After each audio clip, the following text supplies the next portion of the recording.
Salam Bapak Ibu yang ada di rumah, kita berjumpa lagi dalam ibadah online pada hari ini. Dan kiranya Tuhan memberkati kita semua. Dan melalui ibadah online ini kita diberkati. Yuk kita menyanyikan lagu bersama-sama.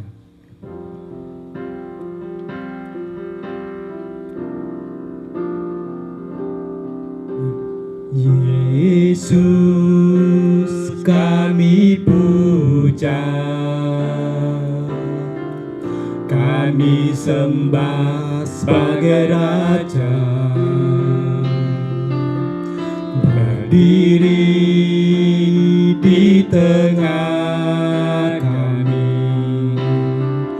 ditinggikan dan dipuji. Yesus kami puja, kami sembah sebagai Raja, berdiri di tengah kami, ditinggikan dan dipuji. Sembah dan puji penuhi tatamu, sembah dan puji penuhi tatamu, sembah dan puji penuhi tatamu. Yesus Tuhan adalah Raja, sembah dan puji penuhi tatamu, sembah dan puji penuhi tatamu, sembah dan puji penuhi tatamu. Yesus Tuhan adalah Raja, Yesus Tuhan adalah Raja, Yesus Tuhan adalah Raja.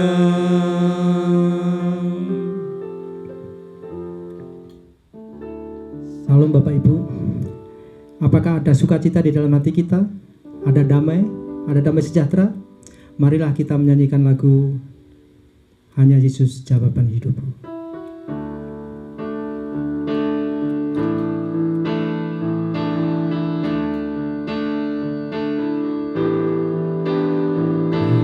Ku cari damai, hanya ku dapat dalam Yesus.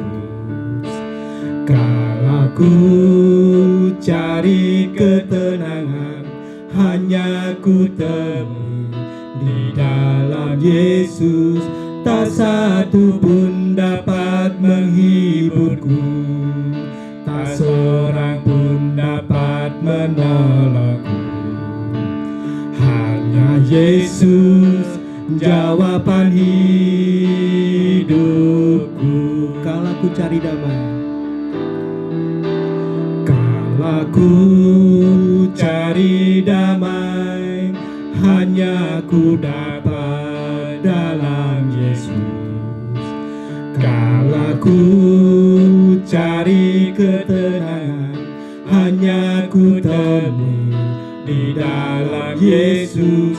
Tak satu pun dapat menghiburku, tak seorang pun dapat menolongku. Hanya Yesus jawaban hidupku.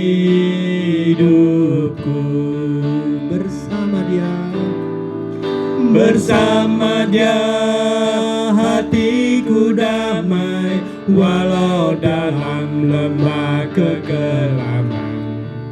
Bersama Dia hatiku tenang, walau hidup penuh tantangan. Tak satu pun dapat menghiburku, tak seorang pun dapat menolongku. Hanya Yesus jawaban hidupku. Yesus jawaban hidupku. Hanya Yesus jawaban hidupku. Katakan, hanya Yesus jawaban hidupku. Hanya Yesus jawaban hidupku.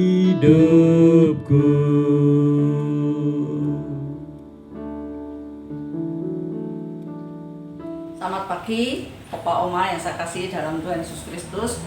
Saya bersyukur pada Tuhan, hari ini saya diberi kesempatan oleh Musuh Ibu. Saya mengucapkan terima kasih.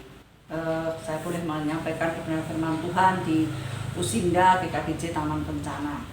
Mari kita bersama-sama terlebih dahulu kita masuk dalam doa sebelum kita membaca dan merenungkan firman Tuhan hari ini.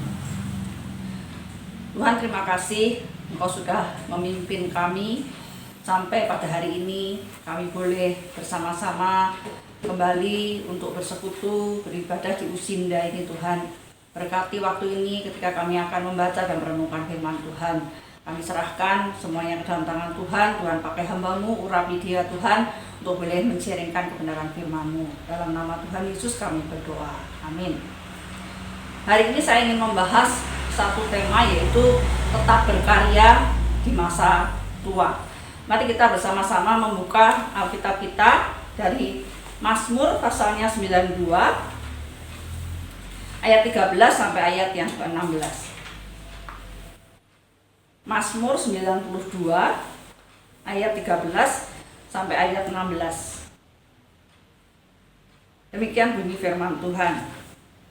Orang benar akan bertunas seperti pohon korma, akan tumbuh subur seperti pohon aras di Libanon.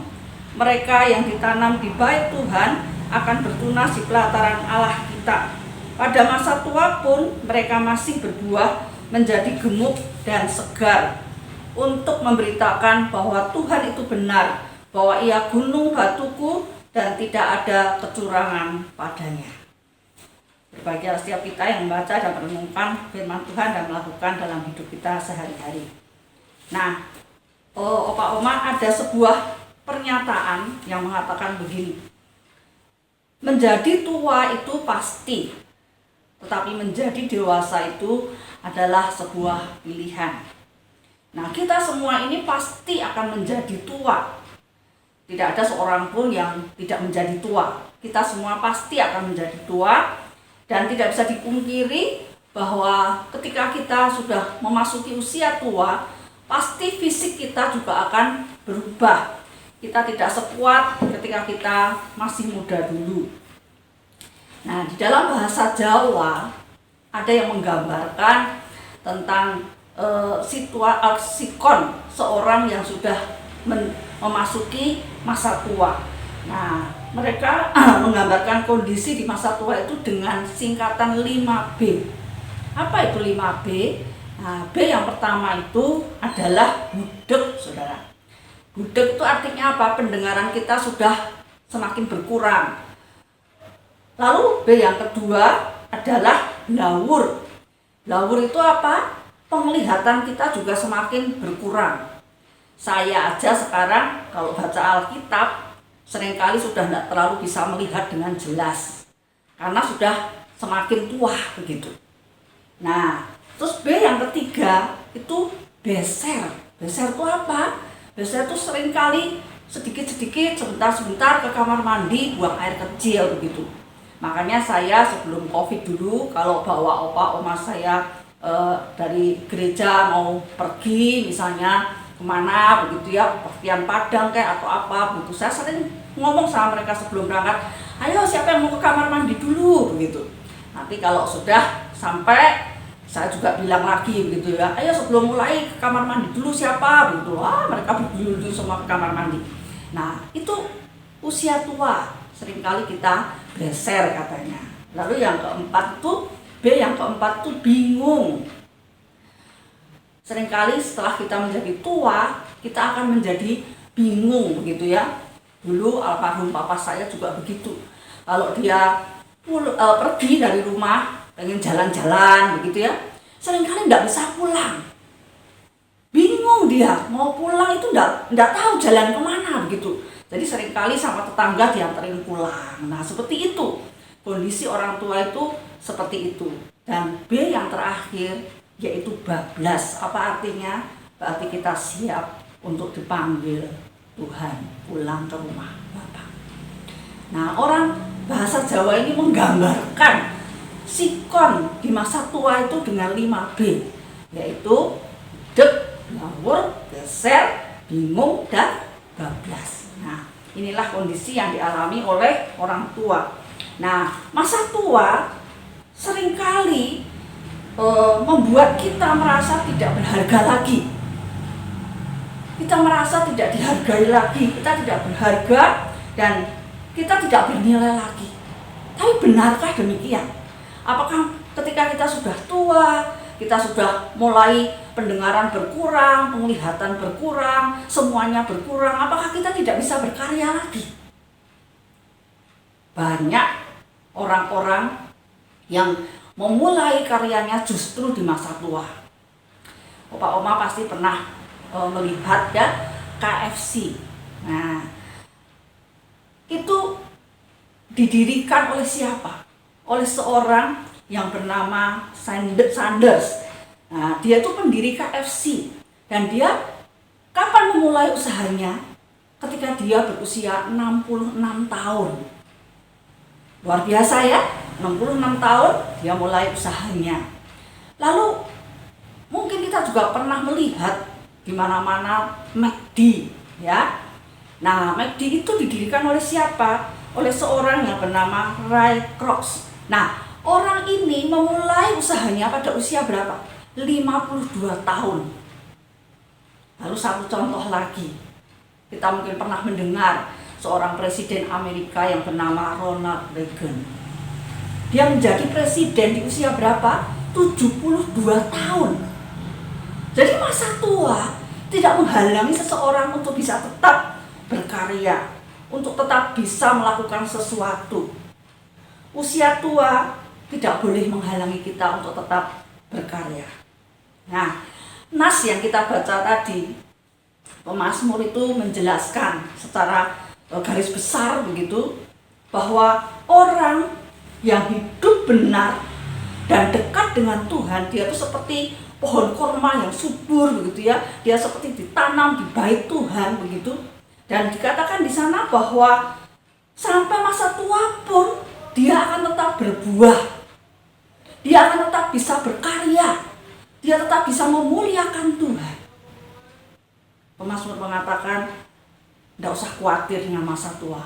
Kalau masa tuamu, kamu hidup dekat dengan Tuhan, kamu hidup benar, kamu itu seperti pohon yang ditanam, yang begitu subur begitu ya, dan Tuhan akan memberkati. Sampai masa tua pun kamu akan tetap bertumbuh, berbuah, bisa tetap berkarya dan memuliakan Tuhan.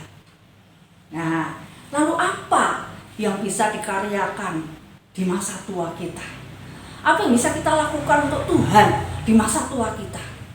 Saya akan membagikan 3 hal pada pagi hari ini.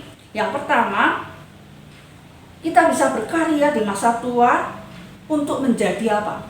Pendoa syafaat. Nah, kita bisa lihat dari Injil Lukas pasal 2 ayat 36 dan 37. Lukas pasal 2 ayat 36 dan 37. Demikian firman Tuhan. Lagi pula di situ ada Hana, seorang nabi perempuan, anak Fanuel dari suku Asyir. Ia sudah sangat lanjut umurnya. Sesudah kawin ia hidup 7 tahun lamanya bersama suaminya. Dan sekarang ia janda dan berumur 84 tahun. Ia tidak pernah meninggalkan bait Allah dan siang malam beribadah dengan berpuasa dan berdoa. Nah, ini ada satu contoh di Alkitab. Seorang nabi dikatakan Hana namanya. Dia menikah selama 7 tahun, lalu suaminya meninggal. Dan sekarang dikatakan dia berusia 84 tahun. Bukan usia yang muda lagi, dia sudah lanjut. Dan apa yang dilakukan? dia mendekatkan diri kepada Tuhan. Dikatakan dia tidak pernah meninggalkan bait Allah, dia siang malam beribadah, dia memuji Tuhan, membaca firman Tuhan, begitu ya. Dan terlebih lagi dia selalu berdoa. Saya yakin dia juga pasti melakukan doa syafaat. Doa syafaat artinya kita mendoakan orang lain. Entah itu mungkin anak cucu kita, mungkin hamba Tuhan kita, gereja kita, sanak famili kita, dan semua yang membutuhkan dukungan doa. Kami ini butuh dukungan doa dari jemaat, khususnya dari opa oma. Kami tidak akan bisa kuat melayani Tuhan kalau tidak ada yang mendukung di dalam doa. Karena itu masa tua adalah masa untuk berkarya. Yang pertama, kita bisa menjadi pendoa syafaat. Kita bisa mendoakan banyak hal untuk pekerjaan Tuhan, untuk negara kita, untuk penginjilan, untuk sanak famili kita, untuk anak mantu cucu kita. Kita bisa menjadi pendoa syafaat seperti Hana. Nah, itu yang bisa kita lakukan. Mungkin kita sudah susah kalau jalan, sudah harus dituntun, begitu ya. Kita sudah sulit untuk melakukan aktivitas yang berat. Tapi kita bisa berdoa syafaat. Kita bisa melakukan doa syafaat. Kita bisa mendoakan banyak hal. Dan itu sangat-sangat dibutuhkan. Kami sangat membutuhkan dukungan doa opa dan oma. Ya, jadi yang pertama, apa karya yang bisa kita lakukan? Yaitu kita menjadi pendoa syafaat.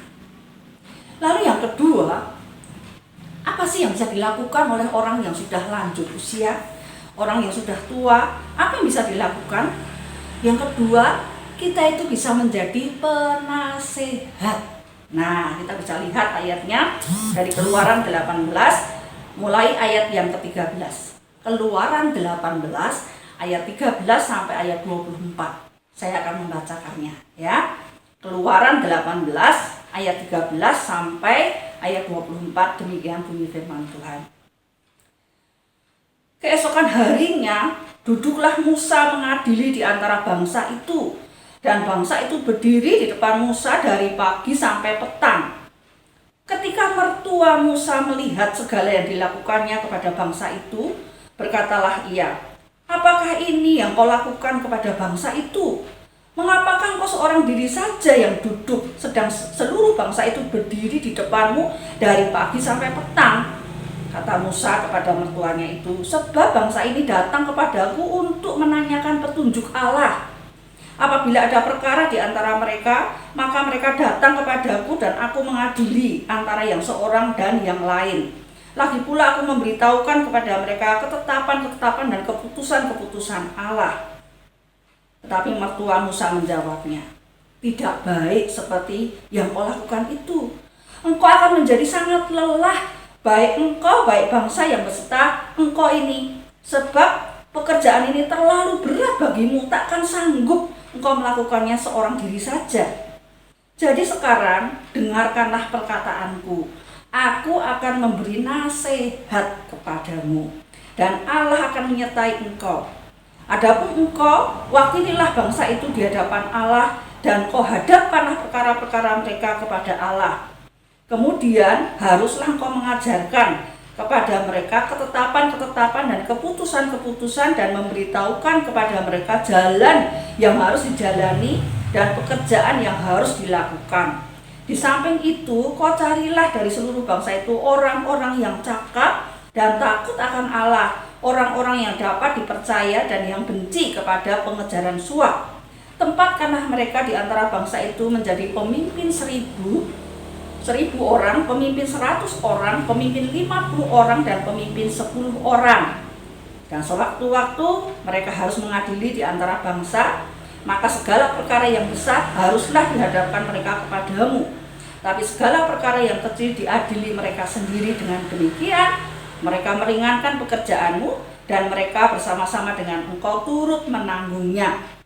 Jika engkau berbuat demikian dan Allah memerintahkan hal itu kepadamu, maka engkau akan sanggup menahannya, dan seluruh bangsa ini akan pulang dengan puas, senang ke tempatnya."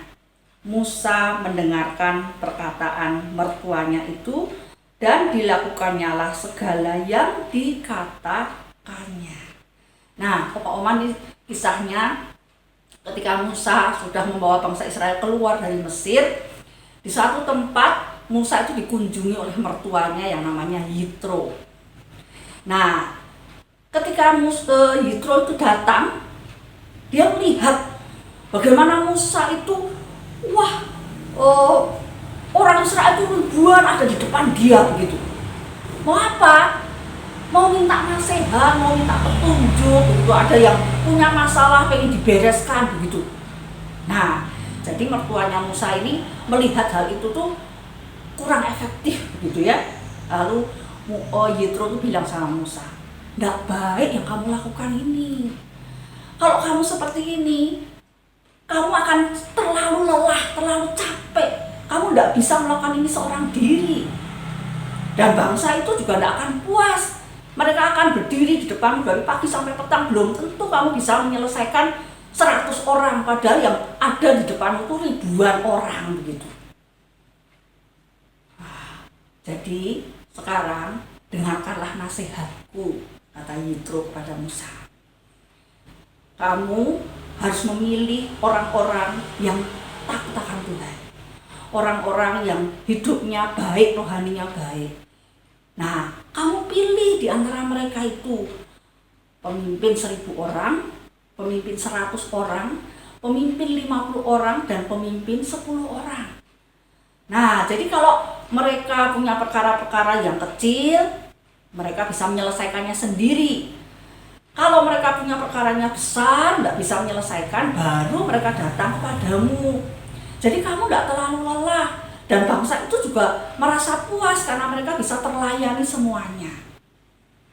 Lalu Musa, dikatakan tadi, Musa mendengarkan nasihat mertuanya. Nah, ini yang bisa dilakukan. Kita menjadi tua, kita bisa melakukan menjadi penasehat. Karena mungkin kita sudah lebih banyak dikatakan makan asam garam, sudah lebih banyak punya pengalaman hidup begitu ya. Maka sudah selanjutnya kita menjadi penasehat, tapi penasehat yang bijaksana, penasehat yang mengerti kebenaran firman Tuhan, sehingga kita bisa menjadi penasehat-penasehat yang bijaksana, penasehat-penasehat yang baik. Dan itu sangat dibutuhkan oleh banyak orang. Orang tua menjadi tempat untuk kita mencari nasihat. Buat anak, mantu, cucu, juga buat orang-orang dari sekitar kita, rekan-rekan seiman kita, begitu ya. Mereka bisa mencari kita untuk meminta pendapat kita, meminta nasihat kita. Nah, ini yang bisa kita lakukan. Selain kita menjadi pendoa syafaat, kita juga bisa menjadi penasehat seperti Yitro.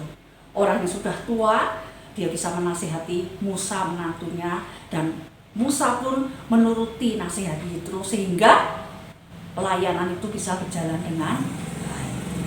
Nah, yang ketiga, apa yang bisa dilakukan oleh orang yang sudah lanjut usia, masa tua?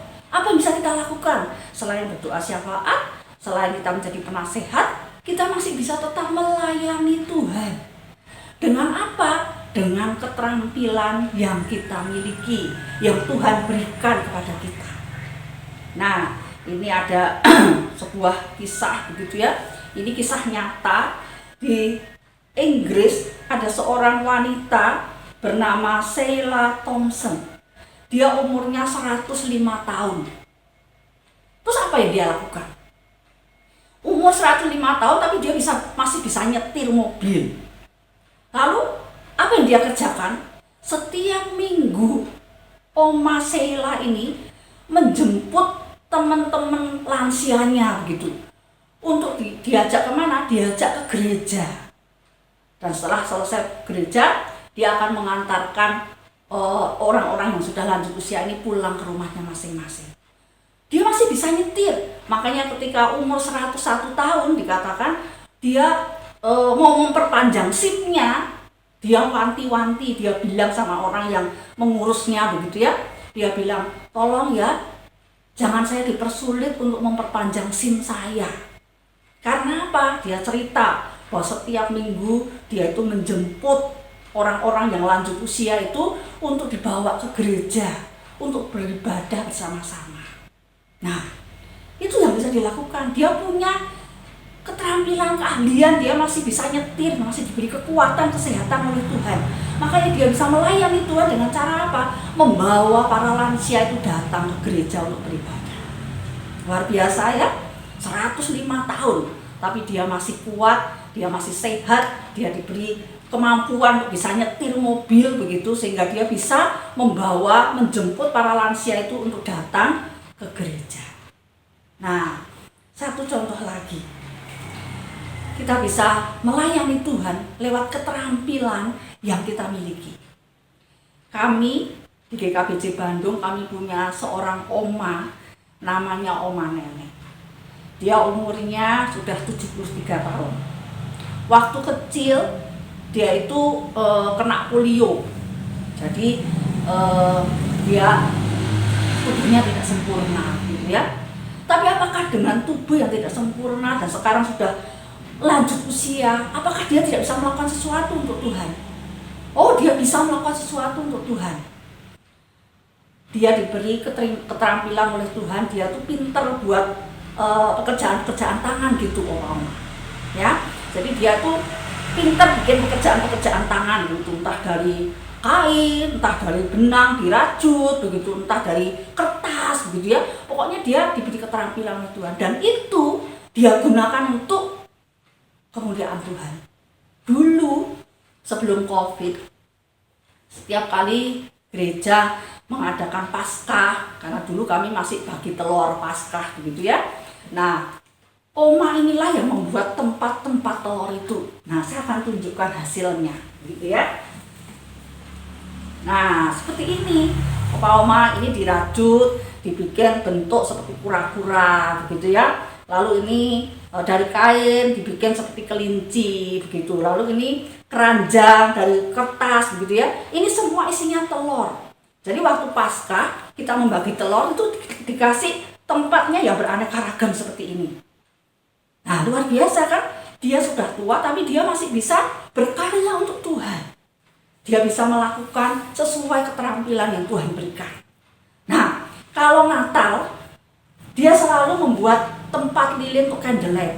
Cuma sayangnya saya tidak punya contohnya. Dia kemarin dicari-cari tidak ketemu.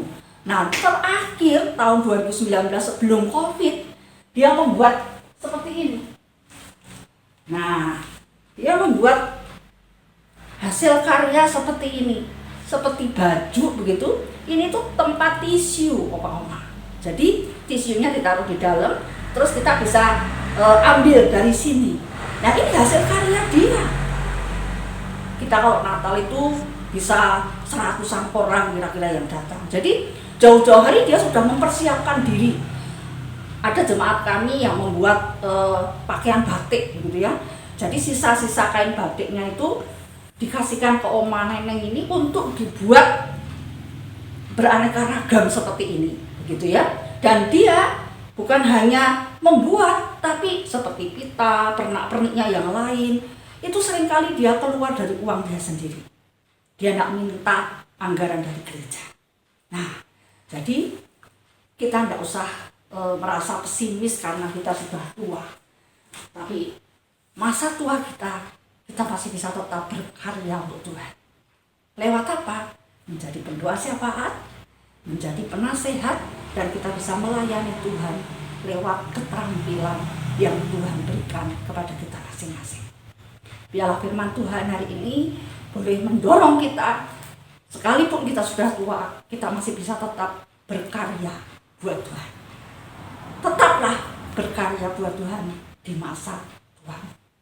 Amin. Mari kita masuk dalam doa.